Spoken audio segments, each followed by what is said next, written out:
Wala na namang sound. Wala palang sound ha. Ano nyo, walang sound? Ito, walang sound oh. Sa una, masaya. Pero sa uli, may kabit na. Ano, buhay ka pa? Malamang hindi na. Doon pa lang, patay ka na eh. Alam mo mukhang bakit mabagal siya mag-reply sa'yo? Kasi bumibilis na sa iba. Sakit? Kasi mukha kang puwet. May sound na, wala pa rin. Wala pa rin sound? Ano, mukhang kailangan natang gisingin ng mga tao sa mundo ah. Ba't siya na nagpapaalam na maaga siya matutulog? Kahit wala naman siyang pupuntahan na bukasan. Bakit? Ba't siya nagpapaalam na maaga ako matutulog? Bakit niya sinasabi na, love, tulog na ako ah? Hindi ka ba na nagtataka? Dati umaabot kayo ng alas 5, alas 6 ng umaga, pero ba't ngayon hanggang alas 10 na lang? Bakit? Kasi baby time na nung kabit nila. Ikaw, ang alam mo lang, nagti-tiktok lang siya.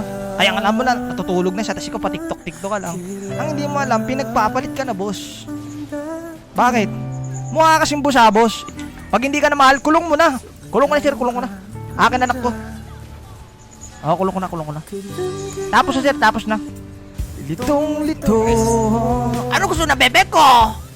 5? May sound na ba? Sorry guys ha, napasobra yung mga ano ko eh. Hindi nyo kasi sinasabi. Kanina pa kayo walang sound ng walang sound eh. Kaya akala ko wala talagang sound eh. Sorry. My bad. Yun. Pero kung kakalimutan na pag ito hindi kayo nag-uusap, may iba siyang kausap. Tama. Okay, let's back to the